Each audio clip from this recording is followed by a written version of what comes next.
तो पिछले एपिसोड में हमने देखा था कि कुछ लोग जो कोकू के पीछे पड़े थे वो एक जाल बिछाते हैं कोकू के लिए और आरआईएस वाले को भी उलझा कर रखते हैं। उनको एक बिल्डिंग में गैस वाले प्लान में फंसा कर रखते हैं और दूसरी साइड वो कोकू को अपने जाल में फंसा रहे होते हैं। अब आगे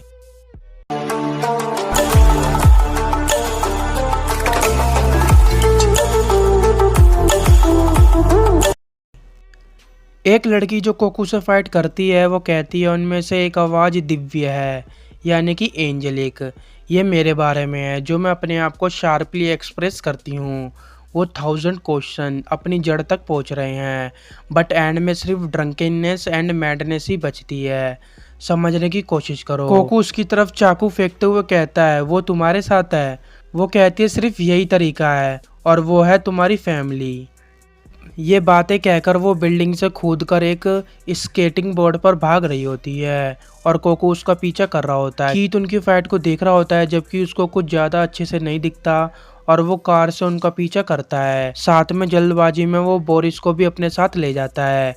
बिल्डिंग में जहरीली गैस से पब्लिक में केओस मची होती है। क्रिमिनल कहता है मैं तुम्हारा जैसा नहीं हूँ कि अपनी मौत से डरूं, मैं तो बल्कि अपनी मौत को खुशी खुशी एक्सेप्ट करता हूँ पूरे गर्व से। मैं तो हिस्ट्री में जाना जाऊंगा as a embodiment of terror, एक ऐसा आतंकवादी जिससे पूरी दुनिया मेरा नाम जानेगी, मेरे को पहचानेगी, मेरे को जानेगी।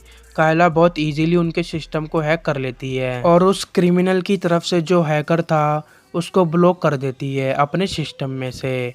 काम खत्म होने पर ये लोग उस हैकर को मार देते हैं, इसलिए काउंटर अटैक अटेम्प्ट बंद हो जाते हैं और इसलिए कायला एरिक को फोन लगाकर कहती है मैंने उस बिल्डिंग का सिस्टम को वापस ऑनलाइन ला दिया है और वो गेट ओपन कर देती है जिससे पब्लिक बाहर निकल सके। बट जब वो सिस्टम पर अटैक कर रही थी क्रिमिनल के सिस्टम से फाइट करने के लिए तब वो कई तरह के डिफेंसिव अटेम्प्ट कर रहा था पर अचानक वो बंद हो गए।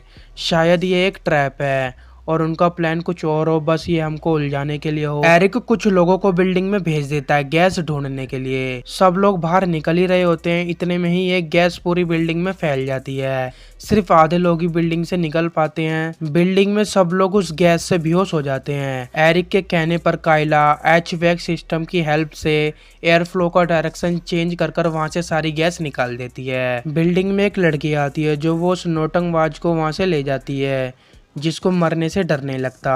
बड़ा आया। दूसरी तरफ वो लड़की कोकू को अपना पीछा करवाते हुए एक जगह पर लेकर जा रही होती है और वो उस पर बॉम्ब गिर देती है बट कोकू बच जाता है। एरिक बोरिस से पूछता है तुम किधर हो, इधर इमरजेंसी है, जल्दी आओ। कीथ मना कर देता है, बोलता है उधर तुम ही अकेले संभालो। एरिक कहता है बिल्डिंग में जहरीली गैस छोड़ दी है, जल्दी से इधर आओ, बिल्डिंग में कई सारे लोग फंसे हैं।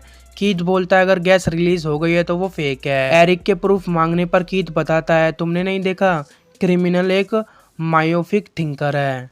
उन्होंने गैस रिलीज करी केओस फैलाने के लिए जिससे उनको टाइम मिल जाए अपना प्लान एग्जीक्यूट करने का। वो क्रिमिनल की थिंकिंग को सोचकर पता लगा लेता है कि क्रिमिनल एक इमैच्योर नार्सिसिस्ट है।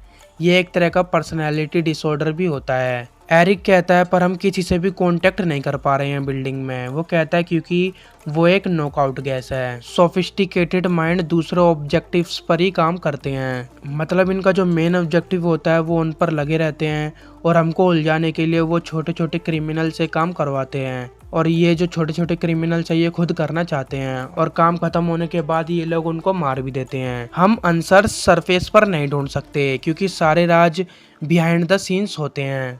अगले सीन में उन क्रिमिनल का हेड दिखता है और एक लड़की उसका नाम लेकर कहती है मिनाट्स्की, क्या हमको ब्लैक विंग्ड किंग को अपने साथ लाना जरूरी है? वो बोलता है हाँ। फिर वो कहती है जिंदा लाना है?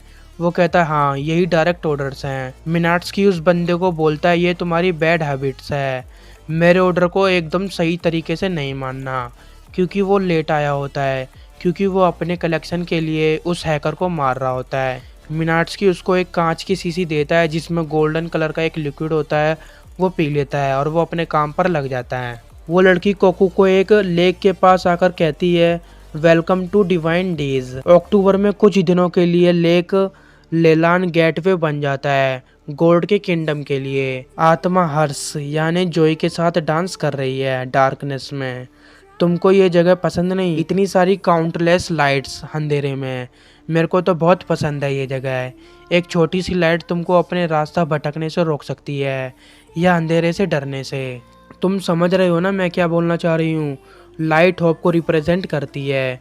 कोकू बोलता है मेरे को बताओ वो कहाँ पर है। ये नॉनसेंस बात करना बंद करो, अगर तुम नहीं बताओगी तो मैं तुमको मार दूंगा। वो कहती तुमको रीड करना कितना आसान है, वो तुम्हारी लाइट है क्या जिसको भी कोकू ढूंढ रहा होता है। तुम तो अपने आप को भी इतने अच्छे से नहीं जानते, इसलिए मैं इधर इतनी जोर जोर से ये बात बोल रही हूँ। मैं जिंदा हूँ, कोई मेरे को ढूंढो बोलकर ये जोर जोर से हंसने लग जाती है। सिर्फ हम दोनों ही हैं, बाकी इधर स्पिरिट हैं मरे हुए लोगों की। उनमें से एक्चुअली में मैं ही हूँ जिसने तुम्हारे साथ टाइम स्पेंड किया। एक टाइम था जब मैं सिर्फ तुम्हारे लिए ही जीती थी। मैंने तुम्हारे साथ ये लाइट्स देखी, इसलिए मैंने तुमको यहाँ तक लेकर आई अपना पीछा करवा कर, ताकि मैं तुमको सब याद दिला सकूं। उसी टाइम कोकू को थोड़ा थोड़ा याद आने लग जाता है और वो ब्लैक विंग्ड किंग में ट्रांसफॉर्म होकर फाइट करने लग जाता है। वो उस लड़की का ब्लेड तोड़ देता है। वो बोलती है मेरे को पता लग गया, तुम ही थे जिसने अपनी मेमोरीज को लॉक किया। तुम सब भूलना चाहते हो जो भी उस रात को हुआ, पर मैं ऐसा होने नहीं दूंगी। तुमको लगता है कि तुम मेरे को भुला दोगे, मैं तुमको कभी माफ नहीं करूंगी मेरे को चूज ना करने के लिए। कि तभी भी उनका पीछा कर रहा होता है कि वो कहाँ चले गए। बोरिस पूछता है कि वो किसका पीछा कर रहा है। वो कहता है मैं श्योर नहीं हूँ, काश मेरे को पता होता। अगले सीन में दोनों की जबरदस्त फाइट होती है जिसमें वो लड़की कोकू को जबरदस्त टक्कर दे रही होती है, बट एंड में तो कोकू ही जीतता है। वो उस लड़की के आर पार कर देता है अपने ब्लेड को। वो लड़की ये कहकर मर जाती है मेरा लेफ्ट लेग काट दो, ये तुम्हारे लिए एक दिन यूजफुल होगा। कैनेपस को टच करो, और इतने में ही वो मर जाती है। जब तक कीथ और बोरिस वहां पहुंचते हैं तब तक पूरी पिक्चर खत्म हो जाती है। कीथ उस लेक में आयरन पाउडर को ध्यान से देखता है जो उनके ब्लेड से निकले थे फाइट करते हुए। अगले सीन में बिल्डिंग में सब लोग उड़ जाते हैं और वहाँ मेडिकल टीम भी पहुंच जाती है जो कि सबसे पूछताछ कर रही होती है तुमको कोई प्रॉब्लम तो नहीं, ये चेक करने के लिए कि ये लोग ठीक है या नहीं। और RIS वालों को जहरीली गैस भी मिलती है, पर किसी रीज़न से उन लोगों ने ये गैस यूज़ नहीं की, क्रिमिनल ने। अगले सीन में एक RIS का मेंबर बोल रहा होता है उनको कई क्रिमिनल की बॉडी मिली पर उनकी स्किन नहीं। लिली पूछती है किधर। वो बोलता है अगर मैंने तुमको बता दिया तो तुम कई दिनों तक खाना नहीं खा पाओगी। लिली कहती है इस शहर में कुछ तो बहुत अजीब सा चल रहा है, इतने सारे केस जिनको हम लोग सॉल्व ही नहीं कर पाए, पता नहीं क्या चल रहा है। मेरे को पता नहीं क्यों ऐसा लग रहा है कि कुछ तो बहुत बड़ा होने वाला है इस शहर में। मारिया लिली की बात को एग्री करते हुए एक शपथ लेता है, मैं किसी भी कीमत पर रूल्स को फॉलो करते हुए अपने किंगडम की रक्षा करूँगा। यही देखकर वो दोनों भी शपथ लेते हैं। ये शपथ वो लोग कॉप्स बनते हुए लेते हैं। मारिया कहता है हम एक एक करके सारे केस को सॉल्व करेंगे और कुछ ना कुछ तो करके रहेंगे ताकि हम अपने शहर को बचा सकें तबाही से। हमको सिर्फ अपने काम में लगा रहना है और कुछ फालतू की बात नहीं सोचनी है। और एकदम ओपी एंडिंग के साथ ये एपिसोड यहीं खत्म होता है। अगर आपको ये एपिसोड पसंद आया तो वीडियो को लाइक करना तो बनता है यार, और इसी तरह से और एपिसोड को देखने के लिए चैनल को सब्सक्राइब तो मार ही देना। और अगर आपको मेरी एक्सप्लेनेशन वीडियोस कुछ ज़्यादा ही पसंद आती हैं तो अपने एनिमे फ्रेंड्स में शेयर जरूर करना। बाकी अपने टेलीग्राम ग्रुप की लिंक आपको डिस्क्रिप्शन में मिल जाएगी जहाँ पर आप लोग चैट कर सकते हो और वॉइस चैट भी, प्लस उधर एनीमे सजेशन भी मिलेगी और आपको एनीमे भी मिलेगी। राया and the last dragon movie का रिव्यू देखने के लिए लेफ्ट वाली वीडियो को देखना और काकीगुरी एनीमे को देखने के लिए राइट वाली वीडियो, और चैनल को सब्सक्राइब करना तो मत भूलना।